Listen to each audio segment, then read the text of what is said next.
You wake up and nothing touches you. Not sadness, not joy, just distance. Coffee tastes like coffee. People talk, you answer. Life keeps moving, and somehow you're standing outside of it, watching it happen to someone who looks exactly like you. I need you to hear this right now. This isn't depression, it isn't weakness, and it definitely isn't you not caring anymore. What you're experiencing has a name, a mechanism, and a very specific reason your brain chose it, without asking your permission first. By the end of this video, you'll understand exactly why your mind did this to you, what it's protecting you from, and the only thing that actually brings feeling back, which is not what almost everyone tries first.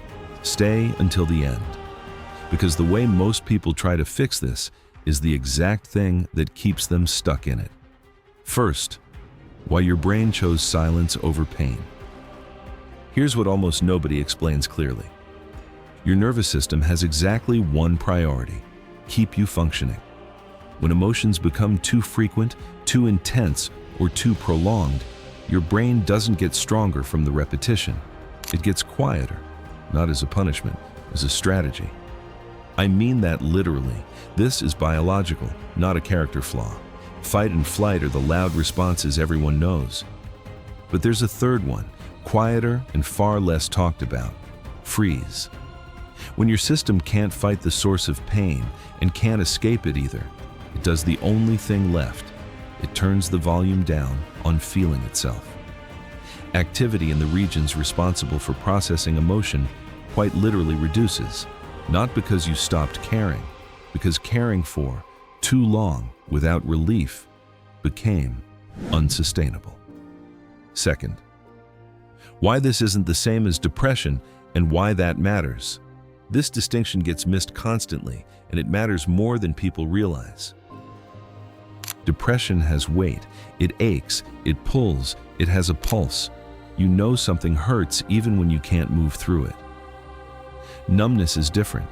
It's quieter than that. You function. You go to work, hold conversations, complete your day. But everything happens on the other side of a pane of glass. You are present. You are just not fully there. And here's the part that confuses people most.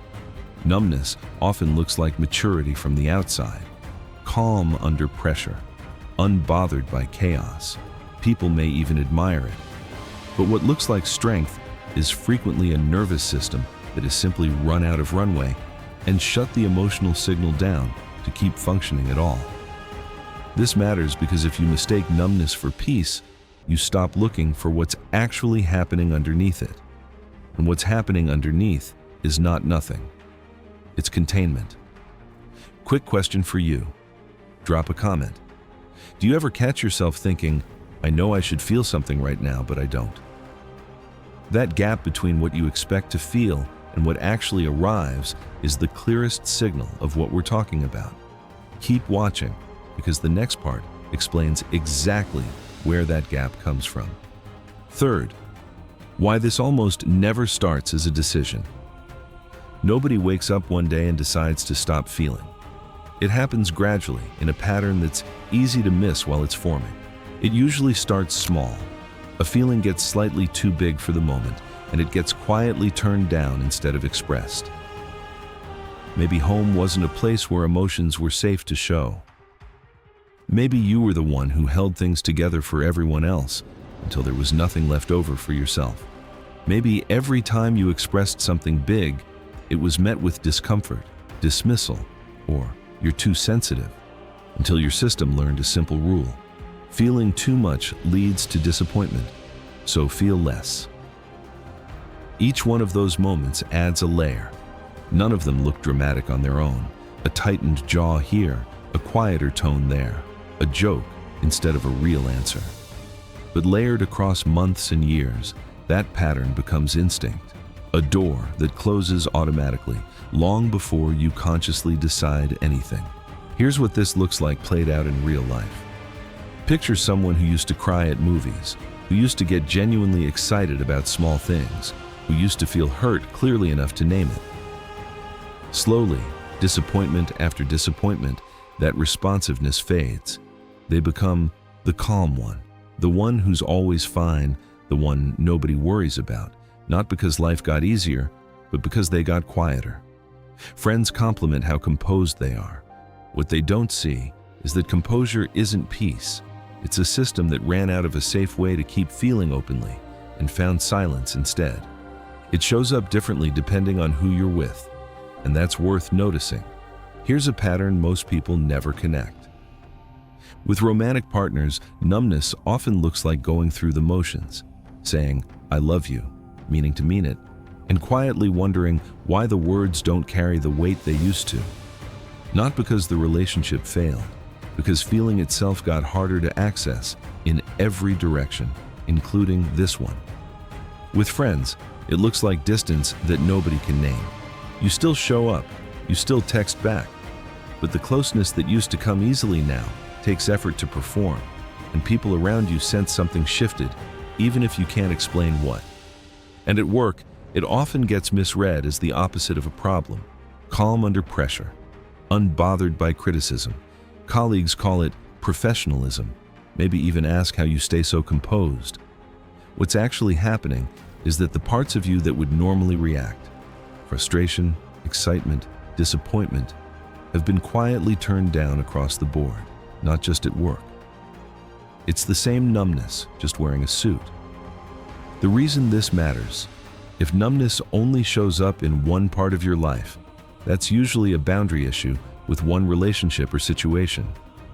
If it shows up everywhere, partner, friends, work, family, that's your whole system running on the same protective setting, different context, same mechanism. Now, here's what actually brings feeling back. Do this starting today, not forcing yourself to feel more, not pushing for intensity, not demanding your emotions show up on command. That pressure is frequently what created the numbness in the first place, and more pressure doesn't undo it. Step 1. Stop treating the numbness as a problem to eliminate immediately. It's information, not a malfunction. Notice it without trying to force it away in the same breath. Step 2. Practice small, low-stakes moments of presence. A walk without your phone, a few slow breaths before responding to something, sitting in a quiet room without reaching for a distraction. These aren't small. They're signals to your nervous system that the present moment isn't a threat. Step 3. When any feeling surfaces, even faintly, even inconveniently, let it exist without immediately explaining or analyzing it. You don't need to understand a feeling to allow it. Overthinking was the tool that helped you stay functional. Loosening its grip is what lets feeling move again. Do not wait for a crisis to start this. The moment to practice noticing.